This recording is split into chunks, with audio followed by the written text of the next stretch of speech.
Amén y gracias a Dios. Natalia, muchas gracias por hacerte cargo.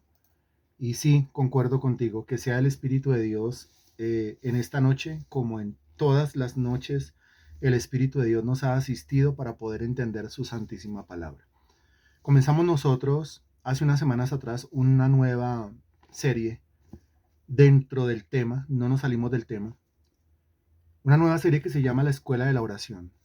Estamos aprendiendo a orar muy bien para aprender, para reaprender es necesario desaprender muchas cosas. Le pido por favor en el nombre del Señor Jesucristo que se ubique en el libro de los Salmos, en el capítulo 1, por favor. Los Salmos están conformados por 150 capítulos, es el libro más grande de la Sagrada Escritura, ningún otro tiene todos esos capítulos. Ese tiene 150 capítulos. Es llamado el libro de alabanza, también es llamado el libro de las oraciones. Pero no solamente es un libro de alabanza y no solamente es un libro de oraciones, es un libro que tiene una riqueza impresionante. De tal manera que el príncipe de los predicadores, Carlos Spurgeon, lo llamó en su época el libro que contiene el tesoro. Y de ahí salen unos volúmenes a la venta editados por una editorial que se llama El Tesoro de David. Aunque David no escribió los 150 salmos, sí escribió al menos la mitad, aproximadamente la mitad. Y los salmos, cuando usted comienza la lectura de ellos y cuando comienza la lectura de ellos con una mente objetiva, tratando de descifrar qué es lo que se está diciendo, a quién se le está diciendo, pues nos encontramos nosotros con lo siguiente, para que se dé cuenta que no son solamente canciones, que no son solamente oraciones, pero que con lo que nos vamos encontrando nosotros en la medida en que vamos leyendo y entendiendo los salmos, nosotros nos vamos construyendo como personas de oración eficaces. Échale un vistazo, por favor, a lo siguiente. Salmo capítulo 1, versículos 1 y 2. Y dése cuenta lo que está haciendo allí el salmista. Dice, bienaventurado el varón que no anduvo en consejo de malos, ni estuvo en camino de pecadores, ni en silla de escarnecedores se ha sentado, sino que en la ley de Jehová está su delicia y en su ley medita de día y de noche. ¿Qué está haciendo el salmista? El salmista está hablando, pero ¿a quién le está hablando? Analícelo bien. ¿A quién le está hablando? Si tiene que leerlo otra vez, vuélvalo a leer. Son los primeros dos versículos. Vuélvalos a leer. Está hablando el salmista, pero ¿a quién es o a quién le está hablando el salmista? Lo volvemos a leer. Bienaventurado el varón que no anduvo en consejo de malos, ni estuvo en camino de pecadores, ni en silla de escarnecedores se ha sentado, sino que en la ley de Jehová está su delicia y en su ley medita de día y de noche. ¿A quién le está hablando? ¿A quién le habla? ¿A quién le habla? ¿A quién le habla? O sea, ¿le está hablando a quién? O sea, ¿le está hablando a quién? ¿A quién? Uno solo. Es un singular. ¿A quién le está hablando?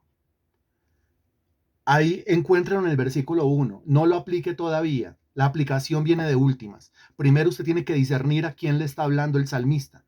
Ahí dice claramente en el versículo 1. Ahí dice claramente en el versículo 1. A un varón. Estefanía, muy bien.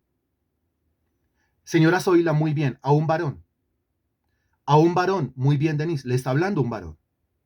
Le está diciendo el salmista a un varón, bienaventurado el varón que no anduvo en consejo de malos, ni estuvo en camino de pecadores, ni en silla de escarnecedores se ha sentado, sino que en la ley de Jehová está su delicia y en su ley medita de día y de noche. O sea que con lo que usted se encuentra en los versículos 1 y 2 es con un varón diciéndole a otro varón, un varón enseñándole a otro varón. Cuando un varón toma la palabra de Dios y se la transmite a otro varón, le está transmitiendo doctrina a ese varón. En los versículos 1 y 2 usted se encuentra con doctrina. ¿Con qué se encuentra? Con doctrina. Eso es lo que usted encuentra en los versículos 1 y 2. La doctrina es el piso, la doctrina es el fundamento. En la doctrina también usted encuentra la condición, lo que se tiene que hacer. La doctrina es el dogma, la doctrina es la regla, la doctrina es la base, la doctrina es el piso firme, la doctrina es el fundamento. La doctrina es lo sólido sobre lo cual yo debo colocar mis pies.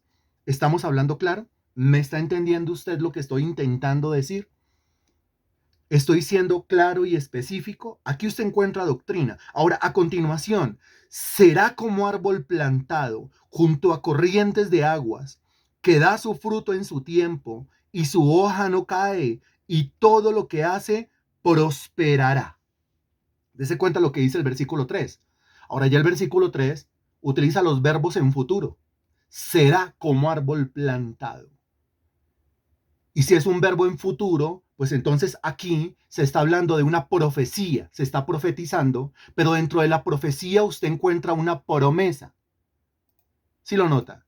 Se está profetizando, pero dentro de la profecía usted encuentra una promesa. Entonces, ¿qué encontramos acá? Encontramos doctrina. En la doctrina encontramos la condición de lo que se tiene que hacer, pero al mismo tiempo encontramos profecía. Y dentro de la profecía encontramos la promesa de Dios. Lo que Él promete cuando se cumple la condición. O la profecía que se cumple cuando el dogma o la doctrina se practica. ¿Estoy siendo claro? Pero primero es dogma. Bienaventurado el varón que no anduvo en consejo de malos, ni estuvo en camino de pecadores, ni en silla de escarnecedores se ha sentado, sino que en la ley de Jehová está su delicia, y en su ley medita de día y de noche. Ahora viene la profecía, que es también la promesa. Será como árbol plantado junto a corrientes de aguas, que da su fruto en su tiempo, y su hoja no cae, y todo lo que hace prosperará. ¿Cuántas cosas encontramos ahí en 3 versículos? Muchas. Quizás usted esté entendiendo más. Quizás usted esté captando más, pero mínimo encontramos esas. El dogma dentro del dogma, la condición, la profecía dentro de la profecía, la promesa. O sea, lo que va a ocurrir si se cumple el dogma, si se cumple la condición. Eso es lo que encontramos ahí. ¿Quién le está hablando a quién? Un varón a otro varón. ¿Qué le está transmitiendo? Doctrina. ¿Qué le está enseñando? La condición. ¿Qué le está transmitiendo? Profecía. ¿Qué le está enseñando? Le está avisando la promesa que se cumple, la consecuencia de meditar en la ley de Jehová y convertir esa ley en su delicia todos los días, mañana, tarde y noche. Con eso nos encontramos. Aquí dése cuenta, versículos 1, 2 y 3 es un varón enseñándole a otro varón. No hay oración ahí. No hay oración ahí. Ahora, lo que usted encuentra en estos 3 versículos se puede convertir perfectamente en una oración, claro que sí. ¿Por qué se puede convertir perfectamente en una oración? Por lo siguiente. Padre, yo te pido en el nombre del Señor Jesucristo, que yo sea un varón, Señor Dios, que no ande en el consejo de los malos. Que yo sea un varón, Señor Dios, que no esté en el camino de los pecadores. Te pido que yo sea un varón, mi Dios, que no me siente en la silla de los escarnecedores. Te pido, Señor, que en tu ley yo me deleite de día y de noche. Produce en mí el deleitarme, el gusto, la pasión por tu ley y que yo me pueda apasionar con esa ley, deleitarme en esa ley de día y de noche. Padre, yo quiero ser ese árbol plantado junto a corrientes de aguas que da su fruto a su tiempo, su hoja no cae y todo lo que hace prosperará. Y yo te pido, mi Dios, que me hagas ese árbol, que plantes mis pies en esas corrientes de aguas, que hagas tú, Señor Dios, que en mí aparezca el fruto, se produzca ese fruto, Señor Dios, en su tiempo. Que mi hoja no caiga, es decir, que siempre esté verde, lozano, jovial, y que todo lo que yo haga, mi Señor, prospere. ¿Qué acabamos de hacer? Acabamos de convertir la doctrina y la profecía. Acabamos de convertir la condición y la promesa en una oración. Acabé de orar conforme a la voluntad de Dios. ¿Qué dice usted? Estoy seguro de que estoy orando conforme a la voluntad de Dios, que es buena, agradable y perfecta. Romanos capítulo 12, versículo 2. Y si estoy orando conforme a su voluntad, yo sé que Él me oye, primera de Juan 5:14, y si me oye, primera de Juan 5:15, yo sé que tengo las peticiones que yo le hago, porque estoy orando conforme a su voluntad. Pero ninguno puede hacer una oración eficaz si primero no ha leído, no ha entendido, no ha captado, no tiene la esencia, no tiene esto en el entendimiento. Ninguno podrá hacerlo a menos que primero lo entienda. El orante eficaz es un alumno eficaz. El orante eficaz es uno que entiende eficazmente. El orante eficaz es uno que se acerca a la palabra de Dios con el firme deseo de entender lo que está escrito en esa palabra. Ahora, a continuación, ¿qué dice? Dice, no así los malos, que son como el tamo que arrebata el viento. ¿Qué está haciendo en el versículo 4? Sigue hablándole un varón a otro varón. ¿Y qué le está diciendo ese varón a otro varón? Dice, eso no va a pasar con los malos, porque los malos son como el tamo que arrebata el viento. ¿Qué le está transmitiendo? Doctrina. ¿Qué le está transmitiendo? Condicionamiento. Y a continuación, ¿qué viene? Por tanto, no se levantarán, otra vez el verbo conjugado en futuro, no se levantarán los malos en el juicio. Está hablando del juicio. ¿Eso cómo se llama? Allá hay doctrina, pero también hay profecía, pero también hay consecuencia, pero también hay promesa. No se levantarán los malos en el juicio, ni los pecadores en la congregación de los justos, porque Jehová conoce el camino de los justos, mas la senda de los malos perecerá. Muy bien. En el Salmo capítulo 1, versículo 1, no hay oración. Es un varón transmitiéndole conocimiento a otro varón. Lo mismo pasa en el Salmo capítulo 2. En el Salmo capítulo 2 no hay oración. En el Salmo capítulo 2 hay un varón transmitiéndole conocimiento a otro varón.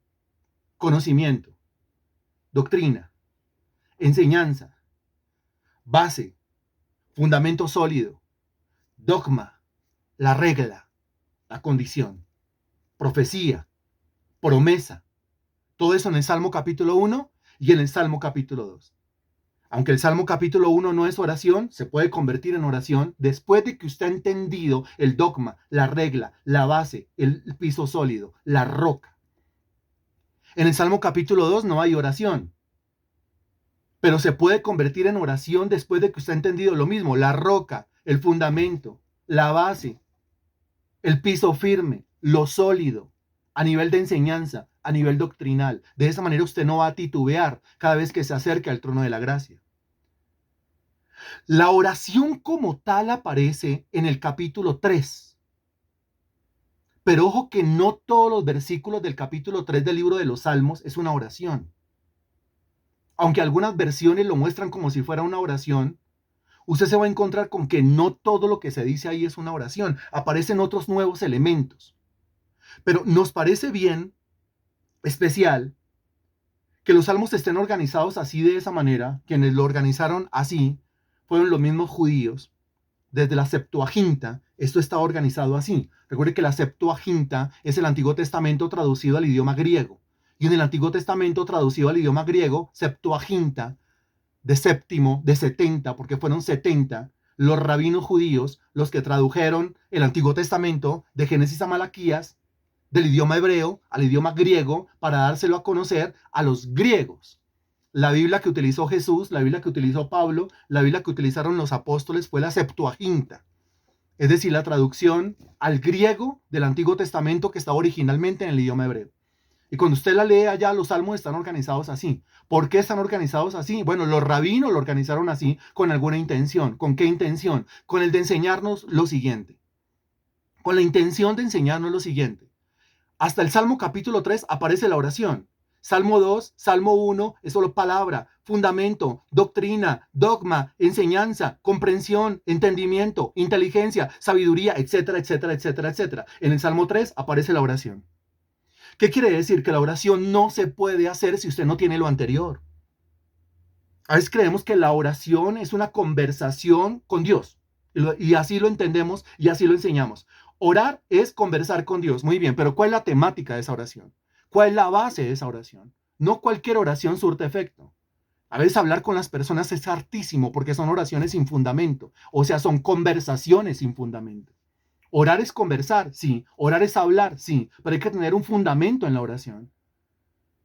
Por eso con algunas personas, lastimosamente, solo se puede saludarse y despedirse. Uno no se puede sentar a hablar con ellos porque su conversación es tan harta, tan pálida, tan débil, tan anémica, tan aburrida que para qué nos ponemos a hablar. No se puede hablar. Ahora, lo mismo pasa en la conversación con Dios. Cuando nosotros hablamos con Dios, tiene que haber un piso, un fundamento, una temática, un orden. La oración con Dios, la conversación con Dios tiene que ser sistemática. Tiene que tener un inicio, tiene que tener un desarrollo, tiene que tener un final. ¿Qué es lo que Dios quiere que yo le pida? ¿Qué es lo que Dios quiere que yo ore? Pues lo que Dios quiere que yo le pida fue lo mismo que los hombres de Dios le pidieron y Dios se los concedió. Entonces yo quiero aprender a orar, pero desde la oración que hicieron los hombres de Dios. Revisando esa oración que hicieron los hombres de Dios y que están registrados en la palabra de Dios, ¿cualquier oración sirve? No, no cualquier oración sirve. La Biblia dice que es la oración eficaz del justo la que sirve, es la oración eficaz del justo la que puede mucho. Yo quiero orar, pero eficazmente. Yo quiero conversar con Dios, pero eficazmente. Cosa que yo le pida algo a Dios y Él a mí me lo conceda. Cuando llegamos al Salmo capítulo 3, nos encontramos con lo siguiente. Su Biblia probablemente hable de una oración matutina de confianza en Dios. O sea, una oración que se hace en la mañana. Recuerde que la Biblia en el idioma original, en el hebreo, no tiene títulos, no tiene la numeración de los capítulos y no tiene la numeración de los versículos. Pero evidentemente lo que encuentra usted en el Salmo capítulo 3 es una oración. Ahora es una oración que un individuo hace por la mañana. Sí, ahí está escrito. Es una oración que un individuo hace por la mañana. Pero bien, esta oración, lo que usted encuentra en estos 8 versículos del Salmo capítulo 3, bien puede tener otro título. Usted me va a ayudar al final con otro título. Un título que se aplique a su vida. Mire lo que dice. Salmo de David, cuando huía de delante de Absalón, su hijo. Qué cosa tan tenaz. Salmo de David cuando huía de delante de Absalón, su hijo. Y eso está en el subtítulo, porque el título es Oración matutina de confianza en Dios. Y el subtítulo dice, esto lo compuso David, o esta oración la hizo David cuando huía de delante de Absalón, su hijo. Huía. Está huyendo delante de un hijo. O sea que dése cuenta que la oración tiene un contexto.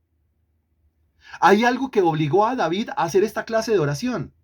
Algo obligó a David a decirle a Dios lo que está en estos 8 versículos del Salmo capítulo 3. David está en problemas. ¿Cuáles son los problemas que tiene? Está huyendo. ¿Cuáles son los problemas que tiene? Lo están persiguiendo. ¿Cuáles son los problemas que tiene? Está atribulado. Y hay algo que le duele profundamente en lo profundo del corazón. Y lo que le duele profundamente es que quien lo está persiguiendo, quien está comandando la persecución, como usted se puede dar cuenta en el subtítulo, es nada más y nada menos que su hijo. A alguien Dios le está hablando en este momento y solamente estamos en el contexto. Claro que le duele profundamente que sean sus hijos los que se vengan en contra suya, que sean sus hijos los que le muestren el desprecio, que sean sus hijos los que de una u otra manera le están mostrando no lo quiero. Que están mostrando sus hijos los que le demuestran en este momento no quiero que esté al lado mío, no quiero que ni me hable, no quiero que me aconseje, no quiero que me cuestione, no quiero que me señale, no quiero que me juzgue, no quiero saber de usted, pero yo soy su papá. Sí, pero este hijo, Absalón, se subleva porque lo que quiere es el trono. Se subleva porque lo que quiere es poder. Se subleva porque lo que quiere es dinero. Se subleva porque lo que quiere es libertad, no libertad, libertinaje, hacer lo que quiera sin que nadie le diga por qué lo está haciendo. Y aprovechándose de muchas cosas que David hizo en el pasado, porque todos tenemos un pasado, aprovechándose de muchas cosas que David hizo en el pasado, de ahí se agarra a Absalón, algo muy bajo, de ahí se agarra a Absalón para un golpe de estado, quitar a David del trono y decir, este no merece estar en el trono, pero ¿cómo no va a merecer estar en el trono? No merece estar en el trono, pero es su papá y es el rey, no merece estar en el trono porque mire la clase de persona que es y mire la clase de persona que fue. ¿Y quién está haciendo eso? ¿Un desconocido? No. ¿Un extraño? No. ¿Un aparecido? No, nada más y nada menos que su propio hijo.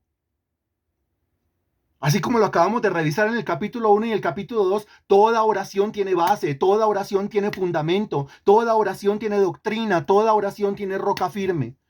Toda oración debe tener palabra. ¿Cuánta palabra? Mucha palabra, pero al mismo tiempo estamos aprendiendo que toda oración tiene un contexto.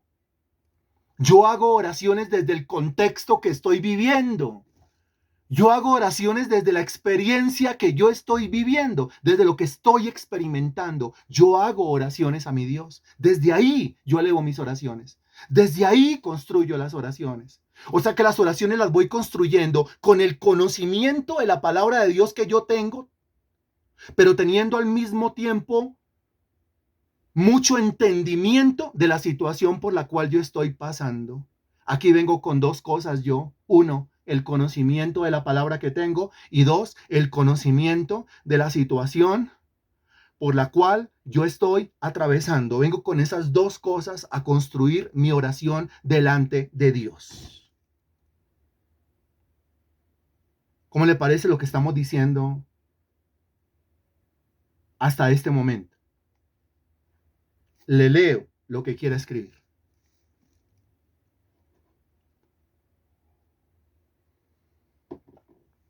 Yo me espero.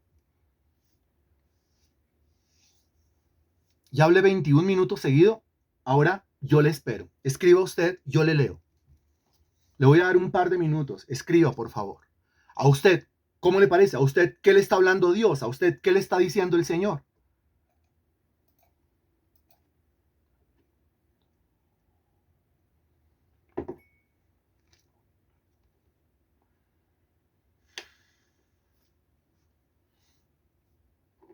¿Cómo es? ¿Cómo fue? ¿Qué está entendiendo? ¿Qué le ministra el Señor? ¿Cuál es el rema? ¿Qué le está diciendo Dios en este momento?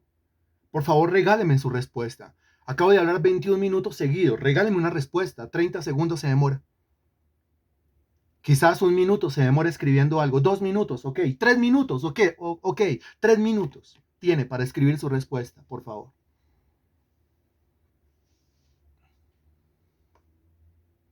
Tres minutos. Comienzo a leer. Excelente. Un principio fundamental. Contexto, sentido, dirección, fundamento básico. Maravilloso tener todo ese conocimiento. Que mi oración tiene que ser sujeta a su palabra. Muy bien. Pero también tiene que estar sujeta a qué? A dos cosas. Es muy clara la forma de cómo Dios quiere que nos comuniquemos con Él. Muy edificante. Muy bien. Todavía faltan respuestas.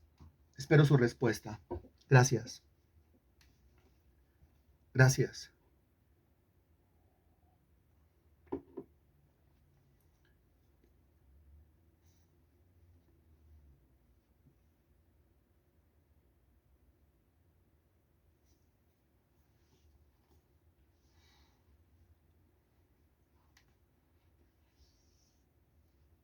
Gran fundamento para poner en práctica cada día. Lo que tenemos que hacer si queremos una respuesta. Muy triste, pero es la realidad. Nos enseña muchísimo.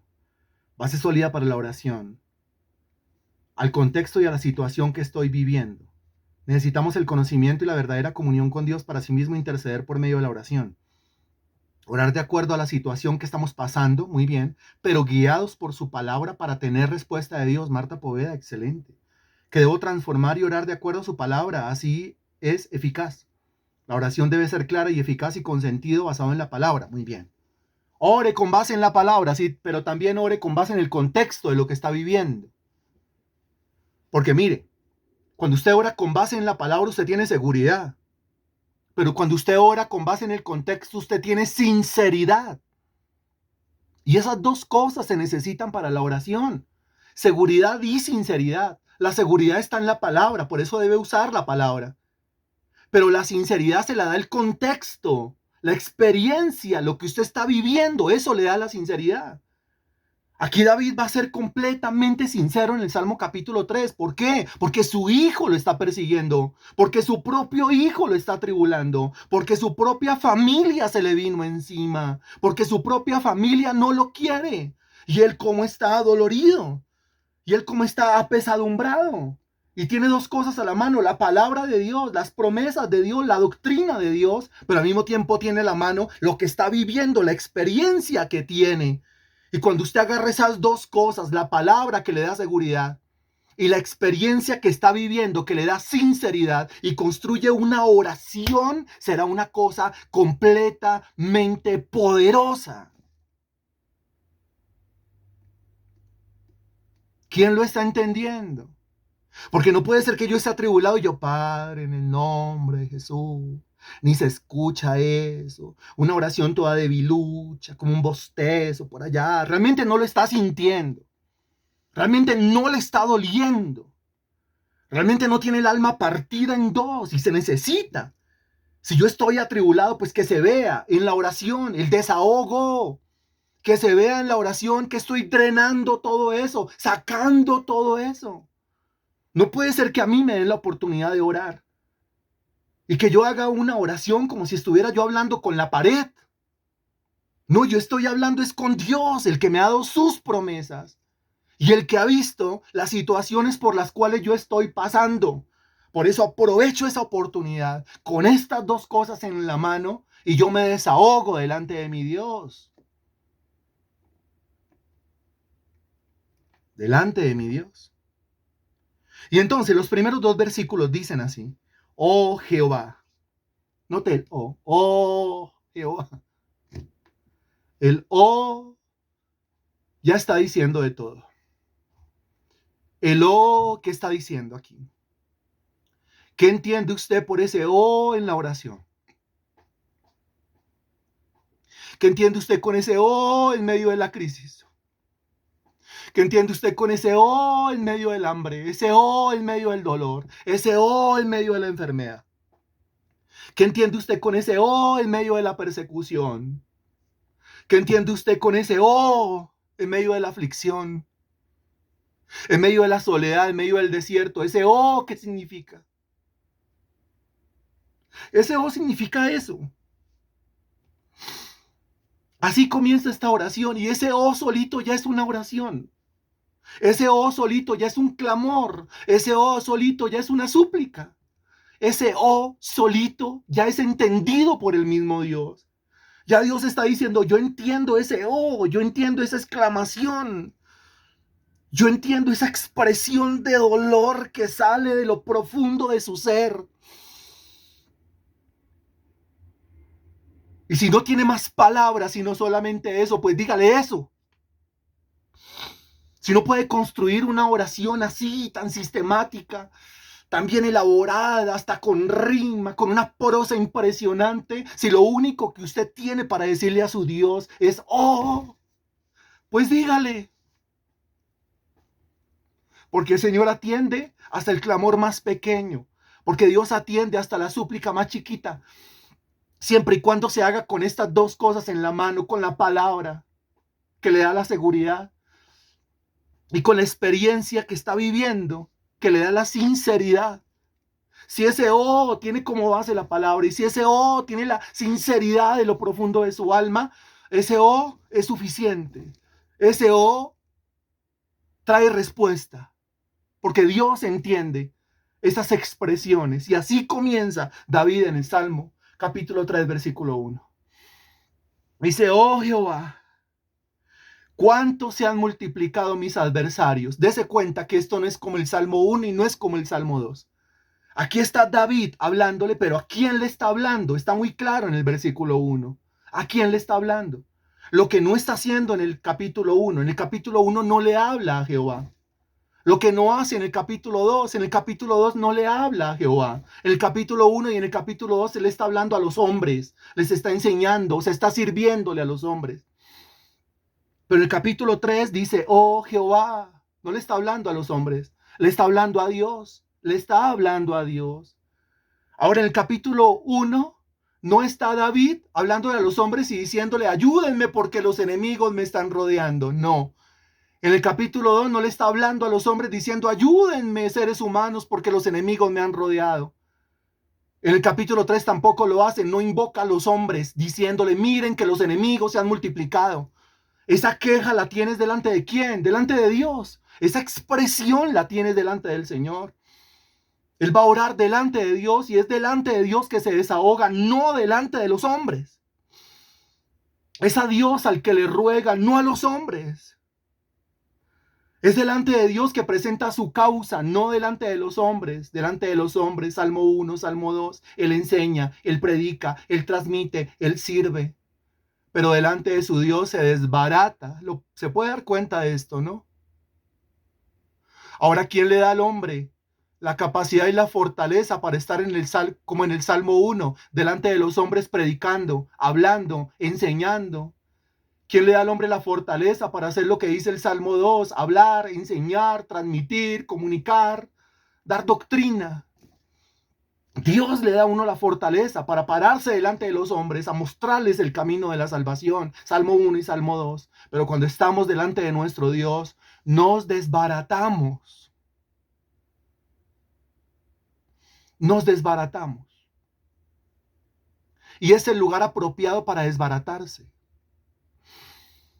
El lugar apropiado para desbaratarse no es el contexto del Salmo 1 y no es el contexto del Salmo 2. No, ahí no.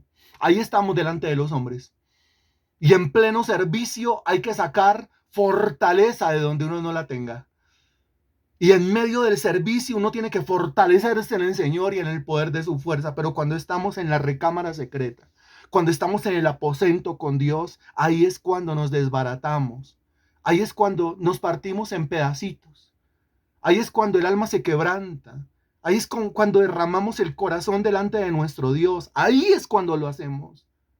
Y esa es nuestra fortaleza. Oh Jehová, cuánto se han multiplicado mis adversarios. Y tengo que venir lamentablemente a decirte, Jehová, que el adversario que a mí más me duele en el contexto es cuál. Que los adversarios que más me duelen, que más me parten el corazón, que las personas que tengo en contra y los que más me duelen que están en contra mía, Señor Dios, son quienes. Contextualícelo, por favor. Son quienes, en plural, porque esos son los que más duelen. Exacto, esos son los que más duelen, o no son los que más duelen. Que se levantó el de la esquina, pues es el de la esquina. Que se levantó el vecino, pues es el vecino. Que algo por redes sociales escribieron, que un desconocido, que un aparecido, pues son desconocidos y son aparecidos. Pero cuando es la propia familia la que se levanta en contra, cuando es la propia familia la que toma posición de enemigo en contra de uno, eso es lo que más duele. Eso es lo que más duele. Oh Jehová, cuánto se han multiplicado mis adversarios, dice el texto. Muchos son los que se levantan contra mí. Y termina diciendo el versículo 2, muchos son los que dicen de mí, no hay para él salvación en Dios. Como llevando la queja, Señor, mira lo que dicen. Lo que dicen, Señor Dios, es que para mí no hay salvación en ti. Lo que dicen, Señor, es que yo ya no tengo esperanza. Lo que dicen, Señor, es que yo de esta ya no me voy a levantar. Lo que dicen, Señor, es que yo estoy en una encrucijada sin salida. Lo que dicen, Señor, es que yo no voy a encontrar la salida de esto. Lo que dicen es que yo no voy a encontrar la puerta para esto. Eso es lo que dicen de mí. Pero no solamente lo están diciendo de mí, también lo están diciendo de ti, porque te están mencionando, porque lastimosamente es así. Resulta Dios pagando por lo que pasa conmigo. ¿Qué tiene que ver Dios? No tiene nada que ver. Son problemas familiares, David y su hijo, David y su casa. Algo ocurrió en el pasado. Ahora el hijo creció y se la está cobrando. Ah, ¿pasa o no pasa? Algo ocurrió entre ese papá y ese hijo. Algo ocurrió entre esa mamá y esos hijos. Algo ocurrió allá en el pasado. Cuando era pequeño no había problema, pero creció y al crecer se la está cobrando. Pero es problema de ellos. ¿Qué tiene que ver Dios? No tiene que ver nada. El asunto es que David viene profesando una fe en Dios. Y al profesar la fe en Dios, entonces la gente, cuando los enemigos se le levantan y lo sacan corriendo, cuando es su propio hijo el que comanda la persecución contra su propio papá, entonces la sociedad entera dice, ¿dónde está el Dios de este tipo? No que dice que es creyente, no que dice que es cristiano. ¿Esos son los cristianos? Mire los problemas familiares en la casa de un cristiano.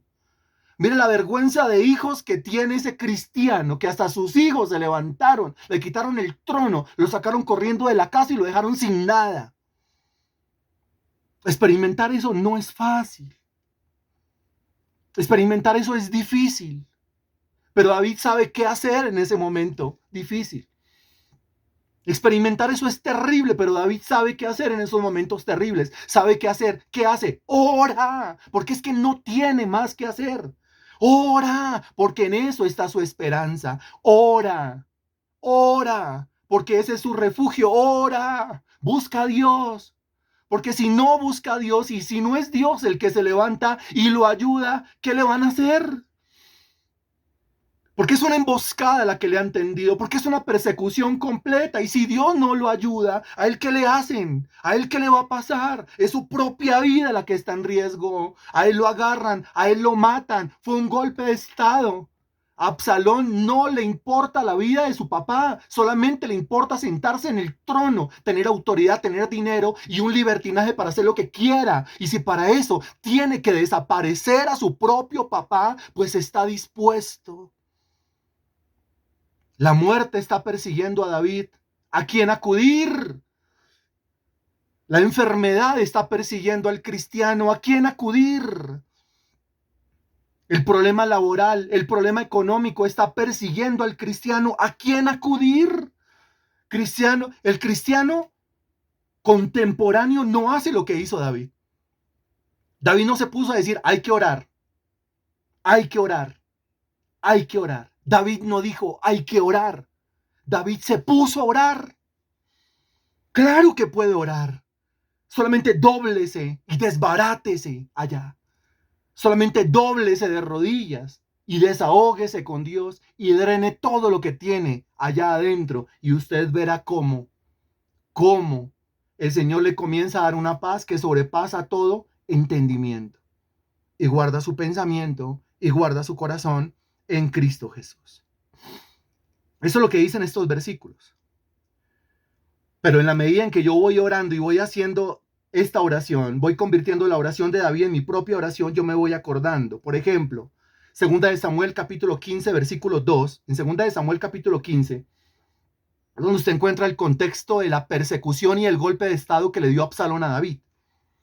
Y en segunda de Samuel capítulo 15, versículo 12 dice, y Absalón envió por Aitofel Gilonita, consejero de David, desde Gilo su ciudad, cuando ofrecía los sacrificios. Y la conspiración se hacía fuerte, porque constantemente aumentaba la gente que seguía a Absalón. Qué cosa tan terrible.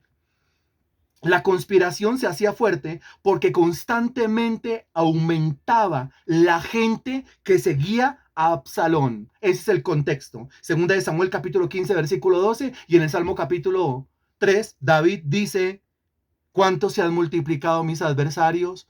Muchos son los que se levantan contra mí. David entiende el contexto.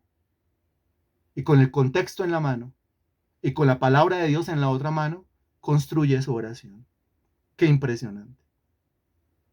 Dice otro texto, 2 de Samuel 16:15. Entonces Absalón y todo el pueblo, los hombres de Israel, entraron en Jerusalén y Aitofel con él. Qué impresionante. Se le vino Absalón, se le vino todo el pueblo, se le vinieron los hombres de Israel y se le vino hasta Aitofel, que era una autoridad en el pueblo. Todos se levantaron contra David. Y todos se levantaron contra David, ¿por qué? Por la lengua de Absalón. Y sacaron corriendo a David. Qué impresionante, pero cuando dice el texto, es que cuántos se han levantado de mis adversarios y muchos son los que se levantan contra mí, David está hablando lo correcto, está en lo cierto. Eso es lo que le ha estado pasando. ¿Qué quiere Dios? Dios quiere sinceridad. Dios quiere que le diga, Dios quiere que le cuente. Estamos analizando la oración de David y estamos encontrando todos aquellos elementos que usó David para construir su oración. Muchos son los que dicen de mí, no hay para él salvación en Dios. Podemos hacer uso de otros versículos ahí. Por ejemplo, el Salmo 22:7 dice, todos los que me ven de mí se burlan, hacen muecas con los labios, menean la cabeza.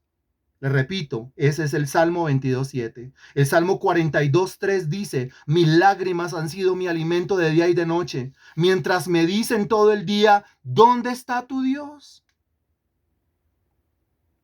El Salmo capítulo 42, versículo 10 dice, como quien quebranta mis huesos, mis adversarios me afrentan, mientras me dicen todo el día, ¿dónde está tu Dios?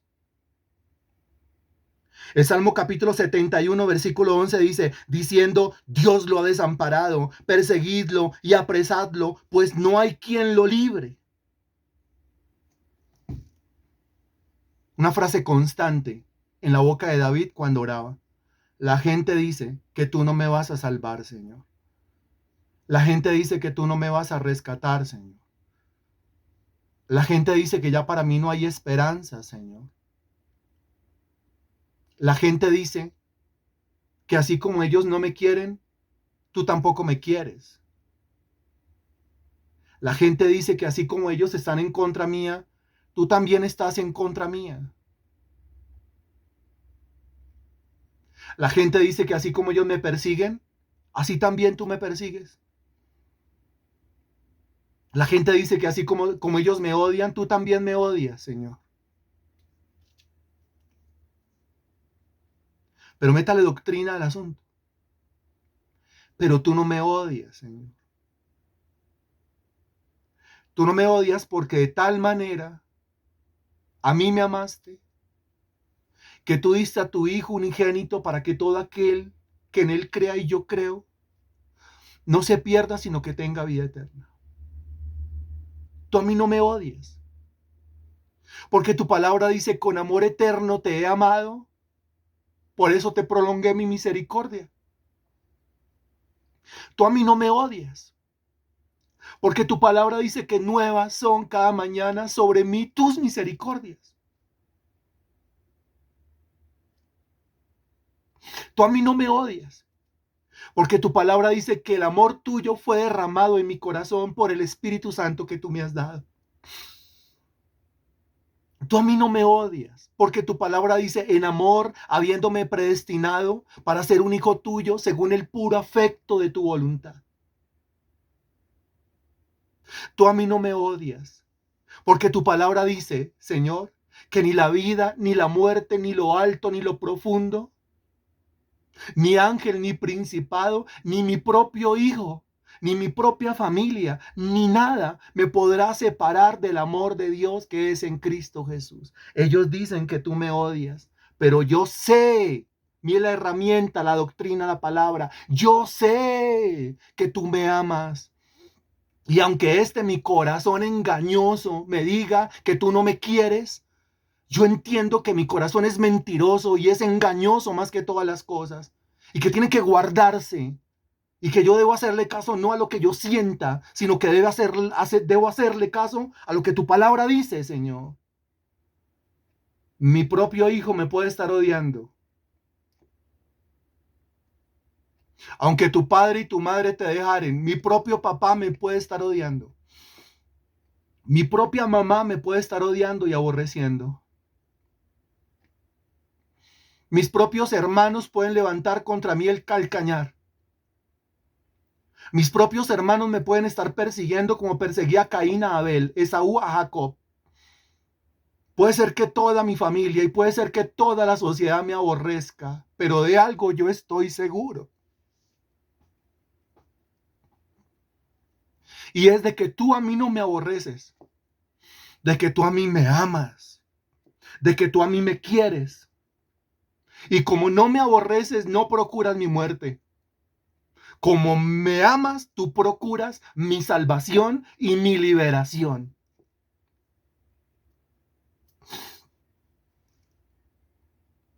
Y él se cuenta que al final del versículo 2 hay una palabrita. Una palabrita de 5 letras. Esa palabrita es Selah, que significa pausa. Porque bien podemos leer hasta el versículo 8, pero no. Esto es una oración. David ora lo que está en el versículo 1, ora lo que está en el versículo 2 y hace pausa. ¿Y esa es la pausa para qué? Cuando uno va orando, uno tiene que ir haciendo pausas. ¿Pausas para qué? ¿Para qué cree? Cuando está haciendo una oración desde ahí, desde la sinceridad, desde el quebrantamiento, desde el dolor, desde el sentimiento, desde la traición, desde la desesperación, desde la soledad, desde el desierto, es necesario antes de continuar hacer una pausa. ¿Una pausa para qué? Normal. Una pausa para llorar, sí, claro. Una pausa para suspirar. Una pausa para respirar profundo. Una pausa para pensar. Una pausa para seguir escogiendo los textos que va a seguir utilizando en la oración porque ahí no terminan. Una pausa para repensar la historia. Una pausa para volver a pensar en los que le odian, pero para volver a pensar en aquel que lo ama. Una pausa para entender que si no es Dios el que lo rescata, no hay rescate entonces. Que si no hay Dios el que lo salva, no hay salvación entonces. Esto es una pausa y es una pausa en silencio. La oración debe tener un silencio. A veces comenzamos a orar y dele que dele, y dele que dele, y dele que dele, y dele que dele, dele que dele, dele que dele, amén. No, la oración es una conversación con Dios, desde la doctrina, desde lo que estoy viviendo. Y toda conversación necesita unas pausas. Pero también la pausa es para abrir el oído, porque mis ovejas oyen mi voz y me siguen. La pausa es para escuchar a Dios, porque es una conversación y en una conversación yo hablo un poquito, me quedo callado. Ahora usted habla un poquito, se queda callado. Después yo vuelvo a hablar un poquito y así sucesivamente. La oración no es un monólogo. La oración es una conversación, es una interacción entre dos personas, Dios y yo. Ya hablé yo, ahora Selah. Ya hablé yo, ahora que hable Dios.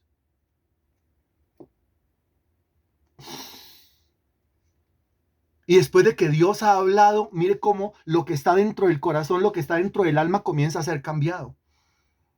Porque ya se hizo la pausa para que Dios hablara. Ahora vuelvo a hablar yo. Y aparece el versículo 3. Mas tú, Jehová. Ese más espero. Pero tú, Jehová. Es decir, la gente dice, última frase del versículo 2, no hay para él salvación en Dios. Dios no lo va a ayudar. Dios no lo quiere. Dios no lo ama. Dios lo aborrece. Dios lo dejó tirado. Dios lo dejó botado. Dios no lo va a rescatar.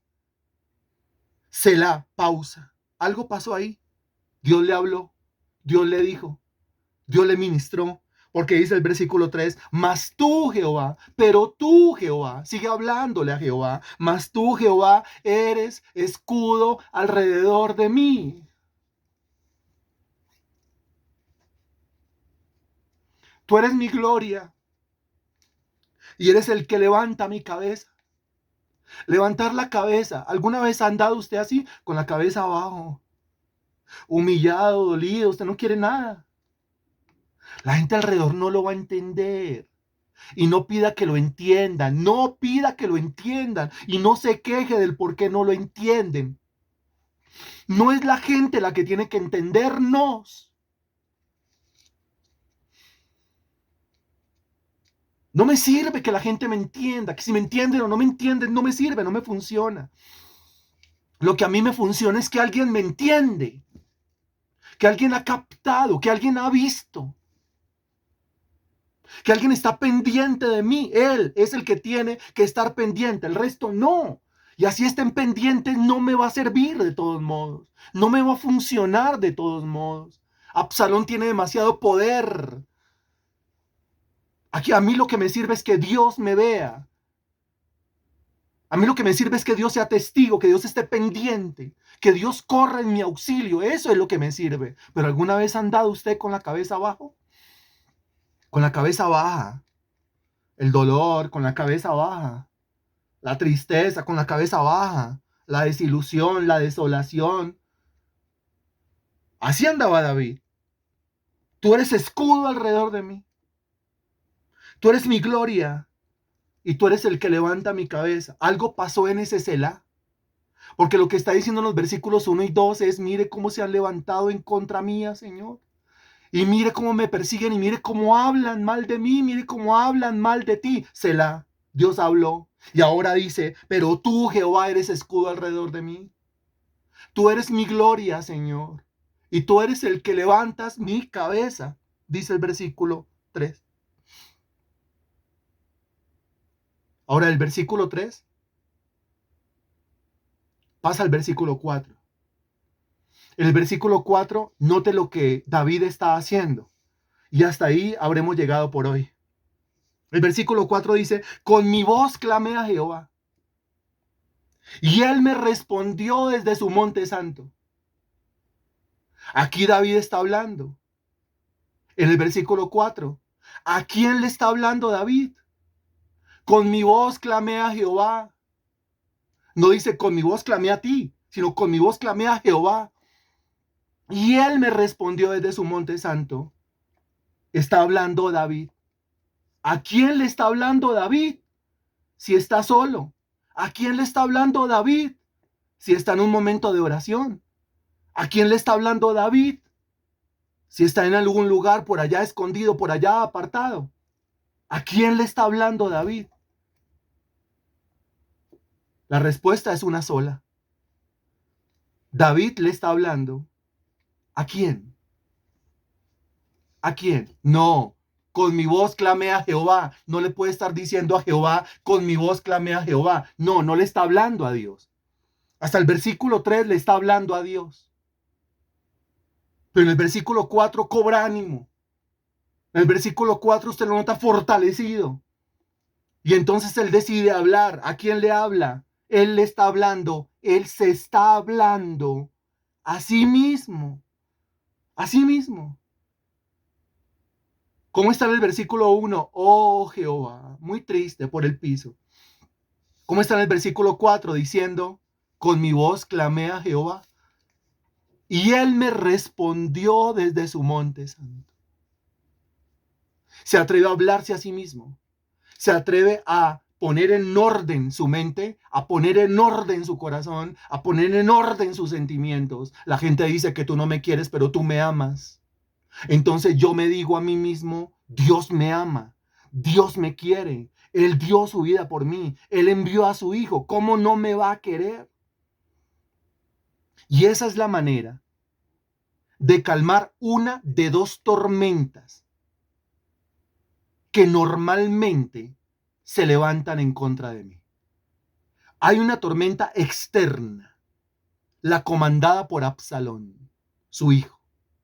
Hay una tormenta interna que se levanta, que se arma ¿en dónde? En el corazón, en los sentimientos, en las emociones, en el alma. Y aquí nos está enseñando el Espíritu Santo a través de la oración de David, que lo primero que tiene que pasar cuando yo oro, lo primero que tiene que ocurrir es calmar una de las dos tormentas. ¿Y cuál es la primera que se tiene que calmar? No la comandada por Absalón, no la de afuera, no la externa, sino la tormenta comandada por el engañoso corazón. Esa es la primera tormenta que se tiene que calmar. Mejor dicho, yo no puedo pensar bien mientras que yo estoy asustado. Yo no puedo razonar bien mientras que yo estoy lleno de pánico. Yo no puedo pensar y analizar bien cuando yo me siento desmotivado, desilusionado, traicionado. Yo no puedo caminar bien cuando siento que me han faltado, cuando mi corazón está golpeado, cuando emocional o sentimentalmente estoy por el piso y yo no quiero nada. O sea que hay que calmar primeramente la tormenta interna. Es la tormenta más peligrosa. Por eso dice la Sagrada Escritura, por nada estéis afanosos, sino sean conocidas, presentadas vuestras peticiones delante de Dios, con toda oración y ruego, con acción de gracias. Y después de hacer eso, la paz de Dios que sobrepasa todo entendimiento guardará mis pensamientos y guardará mis sentimientos en Cristo Jesús. Y santo remedio, la tormenta interna se comienza a calmar. Me voy sintiendo más tranquilo, más calmado, más en paz. puedo pensar de una manera diferente. Puedo pensar de una manera más clara. Pienso de acuerdo a la palabra. Ya drené, estoy drenando. Ya saqué, estoy sacando. Ya evacué, estoy evacuando. Pero eso solamente se logra cuando yo llego delante de su trono con la palabra y con lo que yo estoy viviendo. O sea, con la seguridad y con la sinceridad. Y después de eso termina el versículo 4 otra vez diciendo, Sela. ¿Ya habló usted? Ahora deje que Dios hable. Bendito Dios, te damos infinitas gracias por este momento en tu presencia. Te damos gracias, Rey de la Gloria, por enseñarnos a orar. Te damos gracias, bendito Dios, por este momento tan tuyo, porque así lo experimento yo en este momento. Lleno de ti, tomado por ti, Señor Dios. De otro modo no podría ser este momento tan vivo, tan real, Señor. Yo te doy infinitas gracias, bendito Dios, Rey de la Gloria, por enseñarnos. Enseñarnos la forma correcta de comunicarnos contigo, de hablar contigo, Señor Dios. Enseñarnos, Santísimo Señor, todos los parámetros, todas las condiciones, todo el reglamento concerniente al tema de la oración. Yo necesito ser un orante eficaz. Yo necesito hacer oraciones que tú contestes, que tú respondas, Señor Dios. Oraciones conforme a tu voluntad, Señor Dios. Pero también oraciones que yo viva, que yo sienta, Señor Dios. Oraciones que me desgarren por dentro, Señor, cada vez que yo las hago. Ayúdame a orar, enséñame a orar. Solamente tú lo puedes hacer, mi Dios. Yo no sé qué pedir como conviene, pero tú eres mi ayudador en medio de la oración. Entrego esta clase ministración, esta teoría práctica, la entrego en tus manos, en el nombre del Señor Jesucristo. Amén y gracias a Dios.